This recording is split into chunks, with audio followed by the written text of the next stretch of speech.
This is a review of this sliding barn door hardware.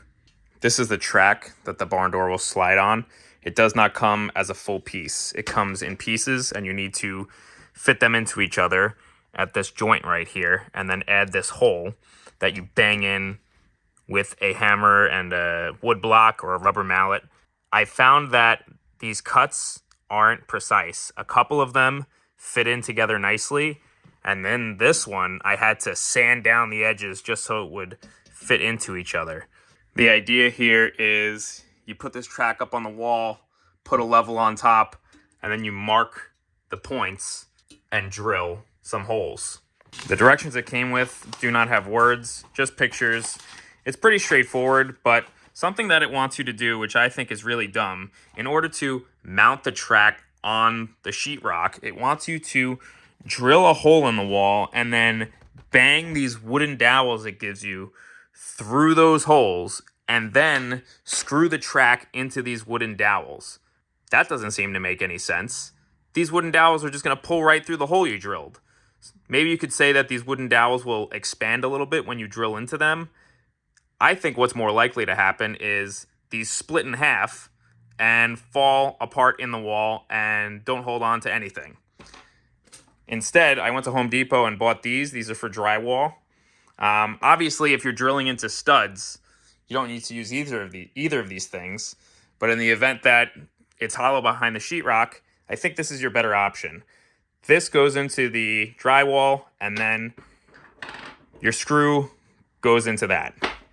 All right, so these guys didn't work because once they got deep enough in the wall and then you're turning the bolt, the screw, it just starts spinning these and not tightening anymore.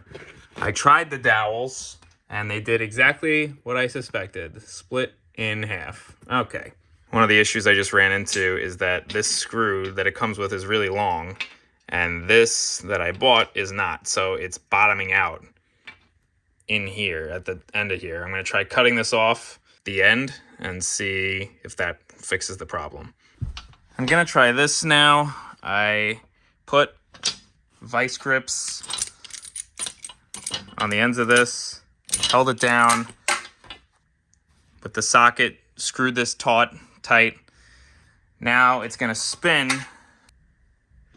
The whole thing will spin together, and hopefully that's enough bite to go through the drywall and hold it in there. There's not going to be a lot of weight on this side. I'm just hanging a mirror, not a real door.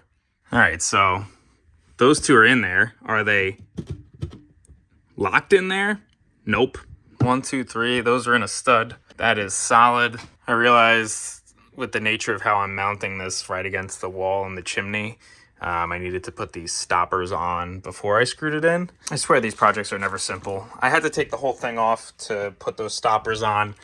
And that made these holes even bigger, which means it's gonna hold up here even less and wobble around. So I'm gonna try these drywall securers.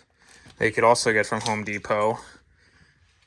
That basically goes in the drywall like that, and then it anchors it. I'm gonna try these instead. It stinks because that means I have to use this bolt rather than the screws that it comes with. So it kind of ruins the aesthetic a little bit. Here's what I'm trying to do now. I had this washer in my junk drawer to stop this tiny little screw from going through the big hole. Here's the anchor that will skinny up through the drywall, and as you tighten it, it will brace itself against the drywall. I plan on covering that screw with the stopper for the door. Unfortunately, if I did the same anchor thing here, you would see the hardware and you would see it's a tiny screw, and I think that ruins the aesthetic a little bit. So I'm trying one of these again. It won't anchor it into the drywall in the way that this one will, but it will stop it from falling down at least. And I'm going to call that good enough.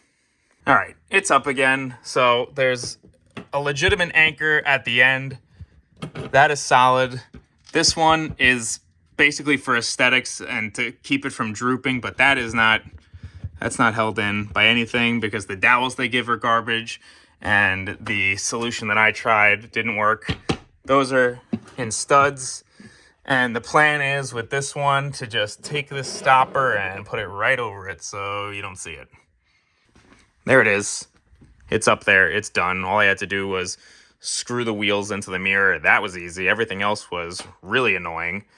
It works. Is it good? I wouldn't say that. I would say it's $50. You get the aesthetic you want for cheap. I think the ones at like Home Depot or on the cheap end are $150, so a third of the price, a third of the quality, I suppose.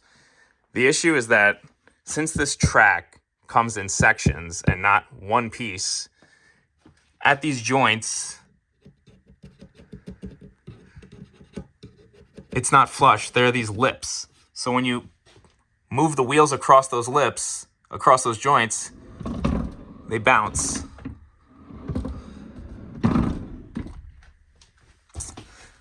Quiet. It's not quiet. It just bounces and makes a noise.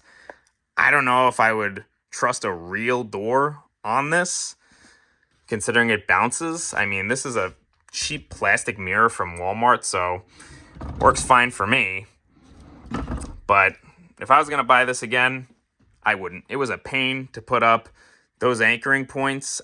I mean, what a wild oversight to not have proper anchoring hardware for drywall.